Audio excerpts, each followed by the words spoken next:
Yesterday, we saw Matt Easton of the Scala Gladiatoria sort of sword deal canceling Shad Brooks. Now, he put up a statement which was weak. It was intimidated by online bullies. And of course, his statement was such a lame one that he couldn't even stand by it enough to leave comments open on Facebook. He closed off comments because he knew he was going to get a reaction from this. He knew that his behavior in this was bad against Shad and that he would have to be culpable for it. And this is what they do. The SJWs do this every single time. They cower in fear as they try to strike you. They'll try to kick you when you're down, and then they will run away and go, I didn't do it. I don't know what you're talking about, because they are such just abject cowards. And everything they do is out of cowardice. Everything they do is out of just this soy mentality. And everything they do is out of like a sort of mob mentality bully sort of situation where they can't go it alone. They can't even directly confront you because they're such quisling scared weirdos at the end of the day. And that's what we deal with. Now, Shad was way nicer than I just was in his response to this, which we're going to get into right now.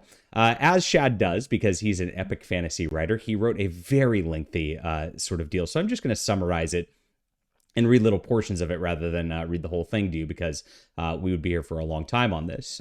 Shad, this is not a pithy person, to say the least. So here it is. Something very sad has happened. Matt Easton, a longtime collaborator and friendly peer in YouTube sword community, has chosen to cut off all association with me, Shad, and my channel, Shadiversity.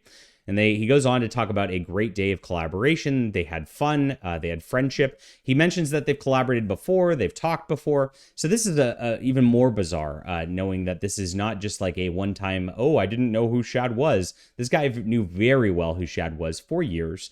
And of course, did this just because he got a little pushback.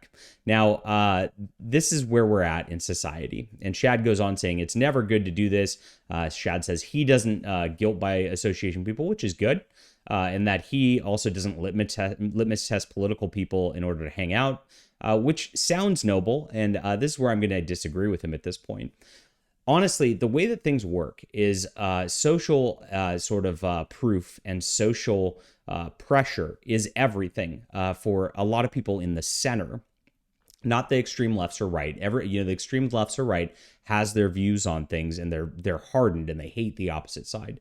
The center mostly just reacts to social proof. That people are not smart enough on average to go, oh, facts and logic. They're not. I'm sorry. The average IQ person has no idea what's going on, and they don't even know how to put on their pants right in the morning without being told. I'm just being honest here.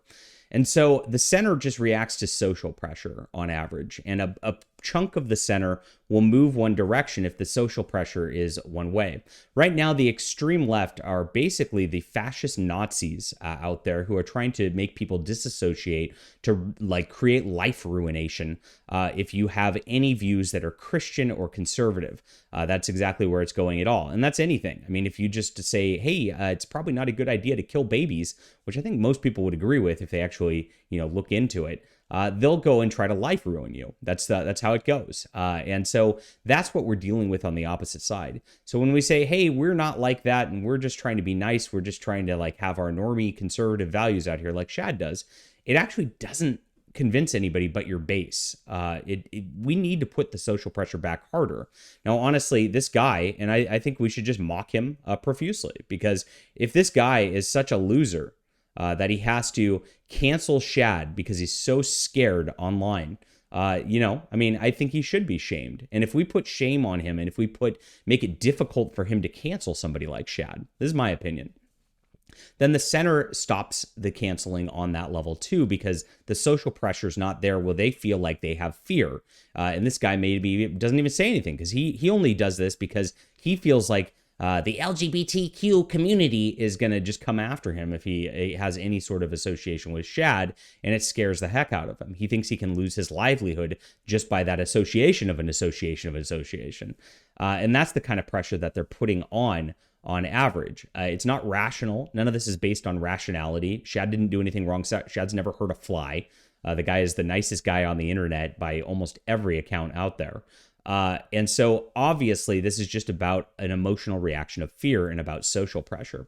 So I think we apply it back. I think this guy needs to hear from everybody. And I think that he needs to know that he did wrong. And that's the way that you move forward. And that's the way that you push the culture in the right direction. Now, of course, Shad's too nice of a guy for this. He really is. But I'm not. And that's maybe the difference between me and him. Maybe why he has 1 million subs and I have 10,000. But you know what? I don't want people like Shad to have to worry about this sort of thing. And if I have to be the fighter out there doing that, and to of course lead the charge in the culture war to of course fight against this evil that this guy Matt Easton is perpetuating, then I'm happy to do so. And I went on his Facebook thing. The guy also is wearing a mask in 2023, and that's all you kind of need to know about how quisling this guy is at the end of the day and what he's doing here. So nice guy Shad is the answer, and it's really sad. That makes it even sadder that this guy Matt Easton canceled him. It is a terrible thing, and I hope that we can move the culture and shift the needle, shift that Overton window so that this type of thing doesn't happen anymore. Leave a comment down below with what you think about this. Hit that like and subscribe button. We'll be back soon.